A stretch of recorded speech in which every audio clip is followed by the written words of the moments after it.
Bon, on va continuer. On avait commencé hier par la grâce de Dieu. Donc on avait touché par rapport à la marche. Nous sommes toujours sur la marche, je vous rappelle. À la marche dans le désert. Donc nous avons vu que dans cette marche, il y a aussi l'aspect de la jalousie qui peut s'élever. Nous avions touché Corée, Dathan, Abiram, qui étaient eux-mêmes, d'accord, qui étaient eux-mêmes serviteurs, mais ils voulaient, en plus de cela, le sacerdoce. Ok? Donc, ce que nous avions essayé de toucher, c'est que ces sentiments-là peuvent grandir dans la vie de n'importe qui. La Bible nous dit, là où est ton cœur, c'est là aussi sera ton trésor. Voilà pourquoi tu peux aussi avoir un trésor de méchanceté dans ton cœur. Parce que la Bible nous dit, nous avions vu ça, je crois, il y a 2 ou 3 jours, que il y a des personnes qui s'amassent un trésor de colère pour le jour de la colère. Vous voyez? Je ne sais plus dans quelle écriture qu'on avait vu ça. Mais il y a des gens aussi qui s'amassent un trésor de colère pour le jour du jugement. Vous voyez? Ça veut dire que ton trésor aussi, le trésor que tu peux avoir en toi, peut être, comme nous l'avions dit hier, une semence qui n'est pas la semence venant de Dieu, mais une semence qui est la semence venant de la chair, donc du diable. Parce que, je vous ai dit qu'une semence, la semence cherche d'abord une terre. Toute semence cherche une terre où elle peut semer. Ouais.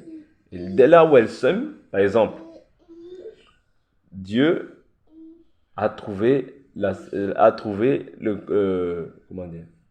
a semé Jésus. Vous voyez? A semé le Fils. Vous comprenez? Il a semé le Fils. Maintenant, dans quel sens je prends la semence? Je prends comme étant une terre. Ici, je le prends comme étant une terre. Dans une terre, on peut semer. On peut semer, on récoltera soit, je sais pas, un pommier. Tu peux récolter aussi des fruits infects. Un arbre aussi qui ne porte pas de fruits. Ou bien des fruits infects. Vous comprenez? Mais toutes ces choses-là, toutes ces deux choses-là, on les appellera quoi? Une semence qui a été plantée. Et au début, c'est une petite graine. Mais voyez-vous comme une petite graine peut produire de grandes choses par la suite. De la même manière aussi, une petite semence qui a été injectée dans ta pensée peut produire de grands dégâts. Voilà pourquoi la Bible nous dit que la langue est un feu. Elle est le monde de l'injustice. Par elle, nous faisons quoi? Nous bénissons Dieu. Par elle aussi, nous maudissons les hommes faits à l'image de Dieu. Vous voyez? Est-ce que vous comprenez? C'est-à-dire, cette langue, c'est un feu. C'est le monde de l'injustice. Voilà pourquoi il faut que chacun d'entre nous puisse savoir gérer sa langue. Mais parce que je vous ai toujours dit que ce qui abonde dans le cœur, ce qui sort de la bouche, c'est d'abord ce qui a abondé dans le cœur. Et ce qui a abondé dans le cœur, c'est d'abord la semence que tu as reçue, la pensée que tu as reçue. Si tu as la pensée de Dieu, tu verras que ce qui va résulter de toi aussi sera de bonnes choses. Mais si tu as la pensée de la chair, tu verras qu'aussi ce qui va sortir de toi, c'est le mal. Est-ce que vous comprenez? Il n'y a pas de demi-mesure. Il n'y a pas de « oh non, peut-être que non ». Soit tu vis selon la chair et ce que tu vas manifester, ce qui va sortir de toi, c'est les fruits de la chair. Soit et tu mourras, parce que la Bible nous dit la chair ne se soumet pas aux choses de Dieu, elle en est même incapable. Soit tu vis par l'esprit et ce qui va sortir, le trésor qui va sortir de toi, c'est de bons fruits. Est-ce que vous comprenez? Et j'avais dit que la jalousie, c'est un fruit qui est lié à la chair. Ouais. Donc ce sont des choses en réalité qui ne doivent pas prendre vie en nous. Même si ces choses se présentent à nous. Parce que ces choses peuvent se présenter à nous. C'est un fait. Vous voyez, nous sommes dans cette chair et cette chair a été vendue au péché. N'oublions pas ça. Cette chose-là peut se présenter à nous. Mais toi maintenant, tu as la possibilité. C'est comme quand tu reçois quelqu'un. Tu as la possibilité de dire, je ne veux pas te recevoir. Ou bien je ne peux pas te recevoir. Ou je peux te recevoir. Vous voyez? C'est-à-dire que quand tu acceptes cette pensée, tu la nourris, vous voyez? C'est comme si d'abord tu l'as reçue. Tu l'as reçue en toi. Parce que tu as vu, elle s'est présentée à ta pote. Quelqu'un toque chez toi, il n'est pas obligé de rentrer chez toi. Tu peux ouvrir, tu dis non, à demain. Vous comprenez? On se verra demain. Tu n'es pas obligé d'ouvrir. Tu n'es pas obligé d'accueillir cette chose-là. Ouais. C'est ça qu'il faut comprendre en tant que chrétien. Ouais. Et c'est là où beaucoup de gens échouent. Parce que quand tu accueilles cette pensée-là ne va pas faire autre chose que chercher à s'établir. Vous voyez? C'est ce qu'on nous avait dit. C'est ce qu'on avait dit dans Matthieu chapitre 12. Lorsque le mauvais esprit est chassé, qu'est-ce qu'il fait? Il cherche des lieux arides. Il ne trouve pas de repos. Il dit, je repartirai dans ma maison. Vous voyez? D'où j'ai été chassé. Vous comprenez? Comment est-ce qu'il repart? Il vient avec les mêmes choses. Mais quand il trouve la maison vide, balayée, ornée, il s'en va. Il cherche avec lui cet autre esprit plus méchant. Et quand ici il vient, il s'établit, ta condition sera pire qu'avant. Voilà pourquoi on peut constater que celle-là, sur un certain aspect, elle avait de la méchanceté. Mais par la suite, quand elle repart, elle devient encore pire. Pourquoi? Parce que les démons là sont venus avec des démons plus méchants. Vous comprenez? Donc, il faut faire très attention à ce que tu écoutes, à ce que tu reçois. Vous voyez, toutes ces choses-là, il faut faire attention. Parce que je vous dis toujours qu'il y a des endroits qui sont appropriés pour nous, les enfants de Dieu. Mais il y a des endroits aussi qui ne sont pas appropriés. De même aussi, il y a des fréquentations qui sont appropriées pour nous. Mais il y en a d'autres qui ne le sont pas pour nous. Je vous avais dit que tu n'as pas le choix quant à ce qui concerne tes frères et tes parents.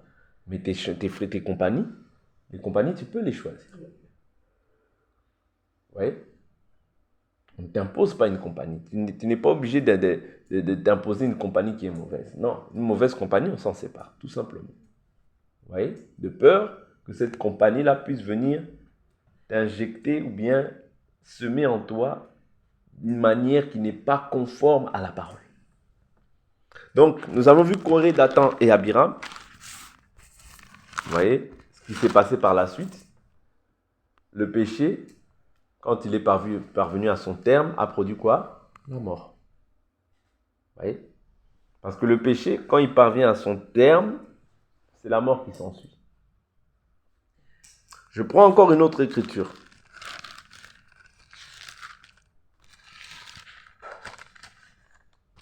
Je prends une autre écriture.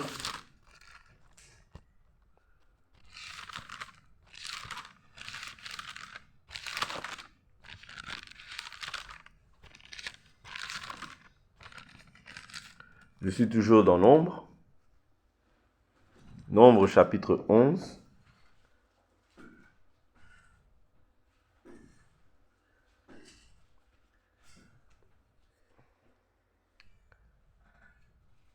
Verset 26. Deux hommes, l'un nommé Eldad, l'autre Médad, étaient restés dans le camp, et l'Esprit reposa sur eux, car ils étaient parmi les inscrits. Cependant, ils n'étaient pas sortis vers la tente. Et ils se mirent à prophétiser dans le camp. Un jeune homme courut l'annoncer à Moïse et dit, Eldad et Médad prophétisent dans le camp. Josué, fils de Nun, assistant de Moïse depuis sa jeunesse, prit la parole et dit, Moïse, mon Seigneur, empêche-les. Moïse lui répondit, es-tu jaloux pour moi? Puisse tout le peuple de l'Éternel être composé de prophètes, et veuille l'Éternel mettre son esprit sur eux. Et Moïse se retira dans le camp, lui et les anciens d'Israël. Vous voyez? Là, Moïse discerne en fait l'esprit qui anime Josué. Vous voyez? Il dit, es-tu jaloux? Vous voyez? Ça veut dire qu'il y a des gens des fois qui vont avoir l'apparence, qui vont avoir l'apparence de dire quelque chose de bien, ou bien de faire quelque chose de bien, mais en réalité, c'est un esprit de jalousie qui les anime. Je vous avais dit, les dons et les grâces, c'est Dieu qui fait comme il veut.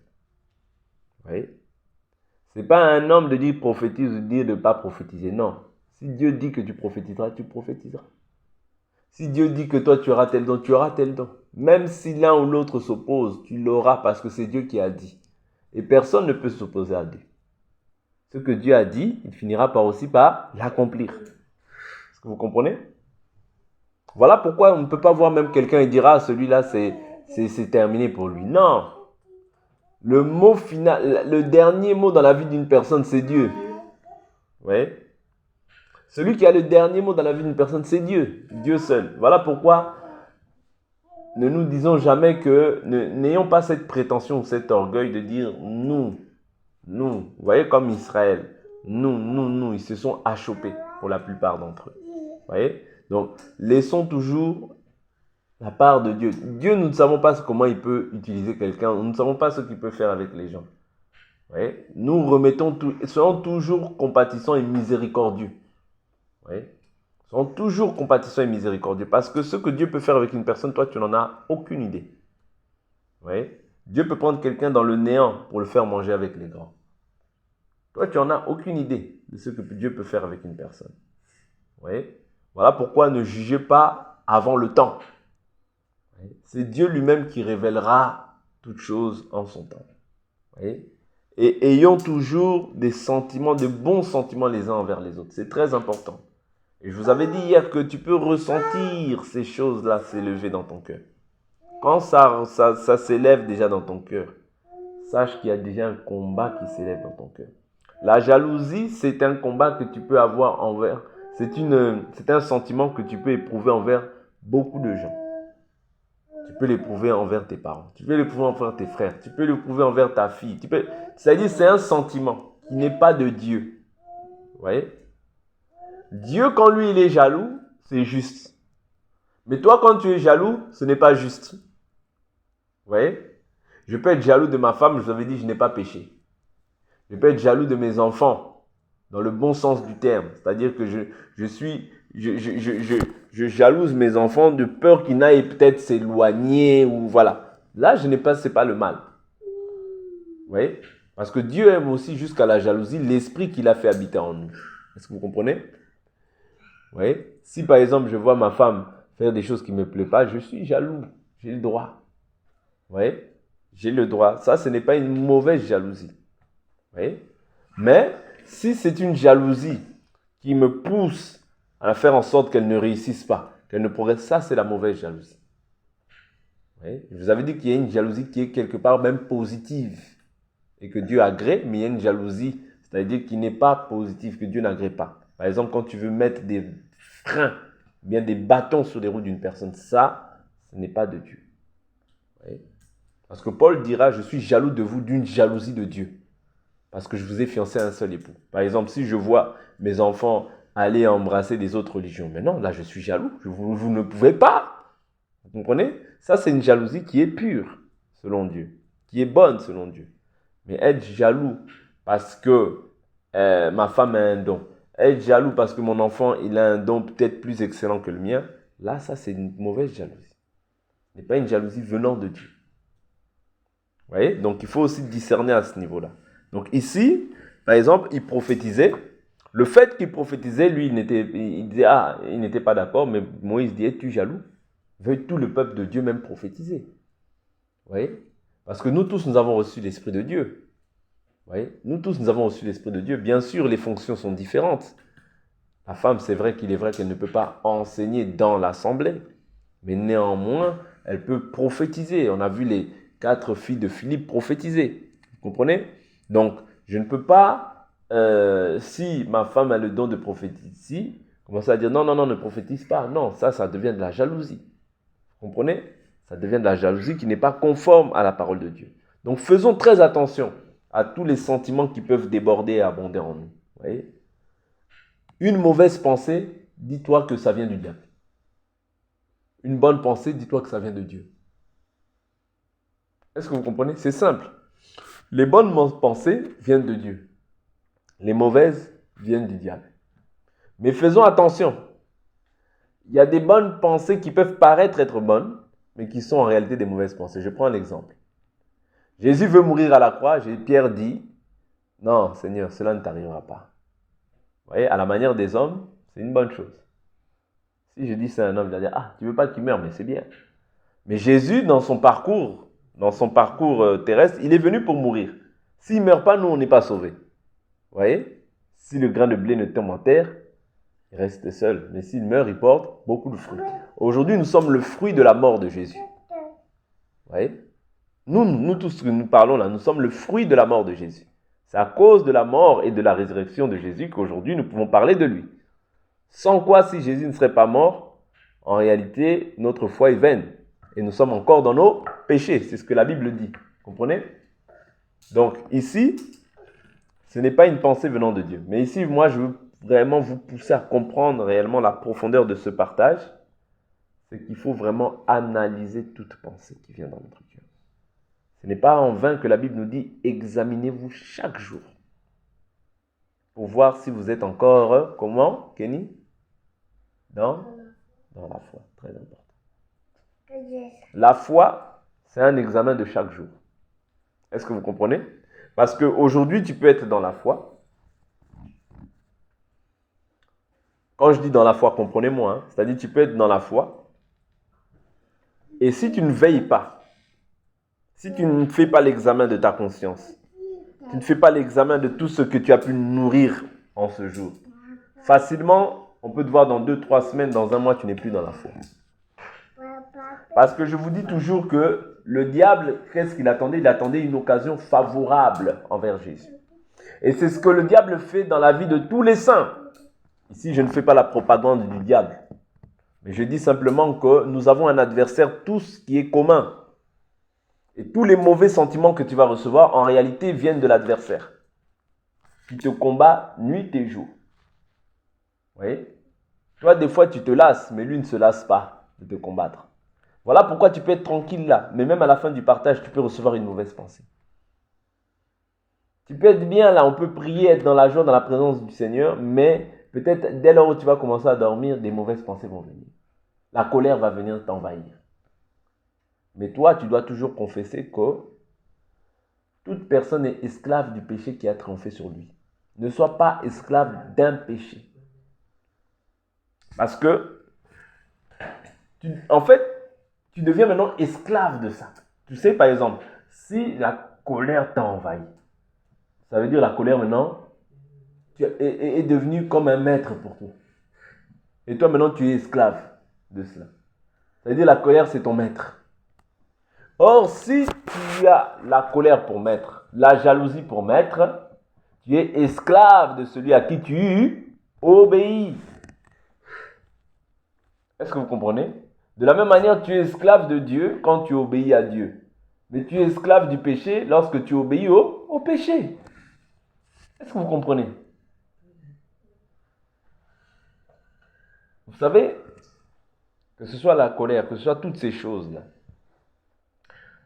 Jacob, lorsqu'il a vu les fils de Laban, il a vu que leur visage avait changé à son égard.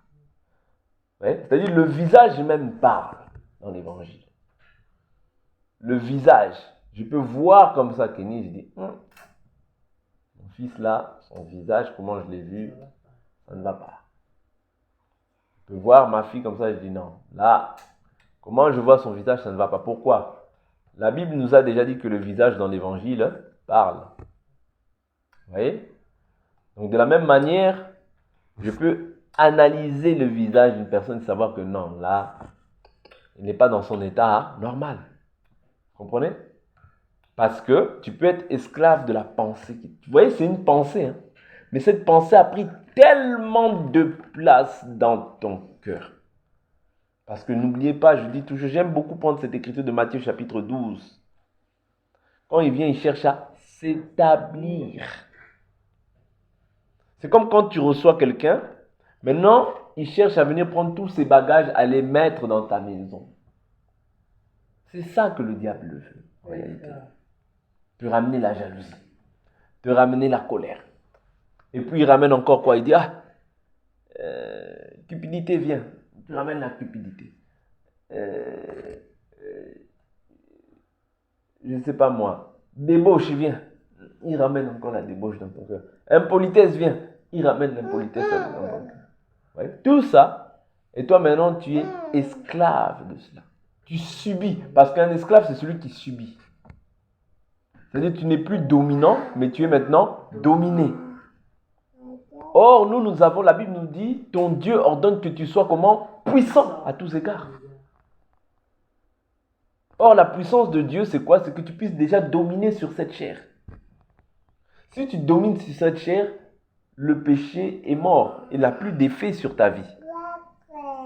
Est-ce que vous comprenez? C'est ce que nous avions lu hier. Vous voyez? Le péché, ne soyez pas vaincu par le mal, mais vainqueur du mal par le bien. Vous voyez? Est-ce que vous comprenez? Une pensée peut t'envelopper, comme nous l'avions vu hier, au point que tu fasses n'importe quoi et tu vas regretter après. Voilà pourquoi la Bible nous dit, lorsque vous vous mettez en colère, ne péchez pas. Parce que la colère peut te faire des choses que tu vas regretter toute ta vie. Voilà pourquoi la Bible nous dit, soyez lent à la colère. Prompt à écouter. Parce que tu sais, tu peux être en colère, mais une parole peut faire en sorte que tu puisses descendre. Mais si tu restes dans ta colère, la Bible dit, soyez lent à la colère. Un enfant de Dieu, c'est celui qui doit vraiment faire un travail intérieur afin d'être lent à la colère. C'est très important. C'est de moindre chose. Non. Comme ça, tu ne vas pas réussir. Tu dois être lent à la colère. Oui. C'est très important. Ce sont des choses que je vous dis, si vous les mettez en pratique, vous verrez que vous aurez du mal à vous mettre en colère. 1, 2, quand tu manifestes déjà un esprit de douceur dans la vie. Vous voyez? Même si la personne s'énerve, mais toi tu prends sur toi, tu restes calme. Tu verras que cet exercice-là que tu vas faire plus tard, ça va payer dans ta vie. Mais si tu te mets vite en colère dans la vie, tu vas voir que tu vas rater même beaucoup d'opportunités dans ta vie. Soyez lent à la colère. Prompt à écouter. Des fois, quand l'homme est en colère, il ne veut plus écouter. Il ne veut plus écouter. Or, il faut savoir écouter. Ce n'est pas facile, ce n'est pas une capacité qui est donnée à tous, mais il faut travailler sur ça. C'est très important.